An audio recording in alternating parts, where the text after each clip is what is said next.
ह्या दोन गोष्टी लक्षात ठेवल्या तर कारल्याची भाजी अजिबात कडू होत नाही. इथे आज आपण कारल्याची सुकी भाजी बनवलेली आहे. खूप चविष्ट होते आणि घरातल्या काही बेसिक गोष्टी वापरूनच आपण ही भाजी बनवलेली आहे. माझा मुलगा तर चपातीही न घेता डायरेक्टली कारल्याचे काप खातो. खूप आवडतात त्याला. तर इथे मी स्वच्छ धुवून कारली घेतलेली आहे. त्याच्या जे साईड्स आहेत ते कट करून घ्यायचे. त्याच्यानंतर आपल्याला मधून कट करून याचे 2 पार्ट करून घ्यायचे. आतल्या ज्या बिया आहेत आपल्याला त्या काढून घ्यायच्यात. जर तुम्हाला याप्रमाणे याचे स्लाइस करायचे नसतील तर याच्या चकत्यासुद्धा करू शकता. पण याच्या आतल्या आपण सुरुवातीला बिया काढून घ्यायच्यात. जर एकदम कवळ्या बिया असतील तर त्या तशाच ठेवल्या तरीही चालतील. जर कडक बिया असतील तर त्या सगळ्या बिया आपल्याला काढून घ्यायच्यात. तर मी याच्यातल्या बिया काढून घेतलेल्या आहेत आणि या पद्धतीने आपल्याला याचे पातळ असे काप करून घ्यायचे. जास्त जाड काप केले तर आपलं जे कारलं आहे ते व्यवस्थित परतल्या जात नाही आणि त्याच्यामध्ये तो कडवटपणा राहतो. त्याच्यासाठी सुकी भाजी बनवताना याप्रमाणे आपल्याला याचे पातळ काप तयार करून घ्यायचे. तर मी सगळे काप करून घेतलेले आहेत. ते एकदा स्वच्छ धुवून घेतलेले आहेत आणि त्याच्यानंतर याच्यामध्ये 2 चमचे मीठ घालायचे, 1 चमचाभर आपल्याला हळद घालायची आहे. हे सगळं व्यवस्थित मिक्स करून घ्यायचे. मिक्स झालं की याला आपल्याला एक अर्ध्या ते 1 तासासाठी असं साईडला ठेवायचं आहे. तुमच्याकडे वेळ असेल तर 1 तासासाठी ठेवू शकता किंवा अर्ध्या तासासाठी ठेवलं तरीही चालेल. याच्यामुळे याच्यातला भरपूर असा कडवटपणा आहे तो निघून जातो. त्याच्यानंतर याच्यासाठी एक वाटण तयार करायचं आहे. तर मिक्सरच्या भांड्यामध्ये आपण लसूण घेतलेलं आहे आणि त्याच्यानंतर खोबऱ्याचे काप घेतलेले आहेत. खोबरं आपण भाजलेलं वगैरे नाही आहे, तसंच घ्यायचे. हे आपल्याला मिक्सरला फिरवून घ्यायचे. हे बारीक झालं की याच्यामध्ये 2 चमचे भाजलेले शेंगदाणे घातलेले आहेत. हे सुद्धा आपल्याला मिक्सरला बारीक करून घ्यायचे. शेंगदाणे थोडेसे आपल्याला जाडसर ठेवायचे आहेत, त्याच्यामुळे आपण शेंगदाणे नंतर घातलेले आहेत. खोबरं एकदम बारीक करून घ्यायचे. तर एक अर्धा तास झालेला आहे बघा.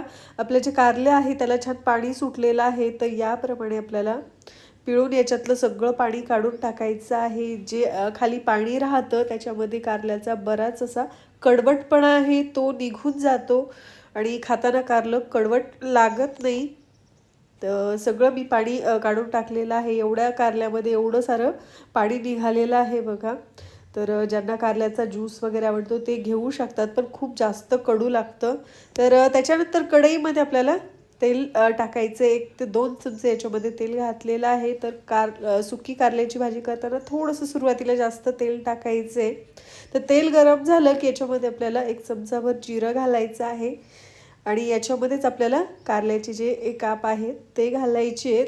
हे चांगले परतून घ्यायचे आहेत आणि जो राहिलेला कारल्याचा कडवटपणा आहे तो याच्यामध्ये निघून जातो. जेवढं तुम्ही व्यवस्थित परतून घ्याल कारलं तेवढा त्याचा मधला जो कडवटपणा आहे तो निघून जातो आणि खूप छान अशी कारल्याची भाजी तयार होते.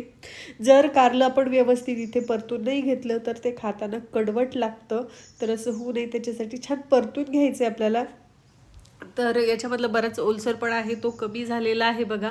आपलं कारलं आहे ते छान परतलेलं आहे. साधारण मी 2-3 मिनिट हे परतून घेतलेलं आहे. तर याच्यानंतर जे आपण वाटण तयार केलेलं होतं ते वाटण याच्यामध्ये घालायचं आहे. ह्या वाटणामध्ये आपण जे खोबरं वापरलेलं आहे ते कच्चंच वापरलेलं आहे. तर याच्यासोबतच ते सुद्धा आपल्याला चांगलं परतून घ्यायचं आहे. याच्यामध्येच आपला जो घरगुती गोडा मसाला आहे तो 1 चमचाभर याच्यामध्ये घातलेला आहे. तर तुम्हाला तिखट आवडत असेल तर थोडंसं वाढवू शकता. याच्यानंतर याच्यामध्ये चवीनुसार मीठ घालायचं आहे. सुरुवातीला जे मीठ आपण घातलेलं होतं ते पाण्यामध्ये निघून गेलेलं आहे, त्याच्यासाठी इथे मीठ घालणं गरजेचं आहे.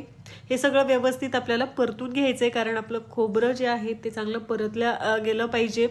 तर सुरुवातीला हे कोरडं कोरडं वाटेल, पण कोरडंच आपल्याला हलकंसं परतून घ्यायचं आहे. गॅसची फ्लेम लो ठेवायची आहे म्हणजे ते करपणार नाही. लो फ्लेमवर परतून झालं की त्याच्यानंतर याच्यामध्ये आपल्याला थोडं थोडं पाणी घालायचं आहे आणि त्याला छान ओलसरपणा येईल इतपत असं पाणी घालायचं. खूप जास्त नाही घालायचं, थोडं थोडं पाणी घालायचं आहे. या पाण्याच्या ऐवजी तुम्ही इथे चिंचेचं पाणी जरी घातलं तरीही चालेल, त्याने अप्रतिम चव येते. काहींना चिंच आवडते, काहींना आवडत नाही, पण चिंच टाकल्यानंतर त्याचा फ्लेवर आहे खूप छान येतो. तर इथे चिंचेचं पाणीसुद्धा तुम्ही घालू शकता. तर मी इथे साधं पाणी घातलेलं आहे.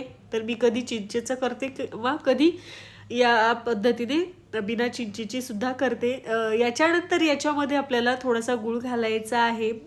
गुळाने सगळा जो फ्लेवर आहे आपल्या भाजीचा तो बॅलन्स होतो आणि खूप चविष्ट अशी आपली कारल्याची भाजी तयार होते.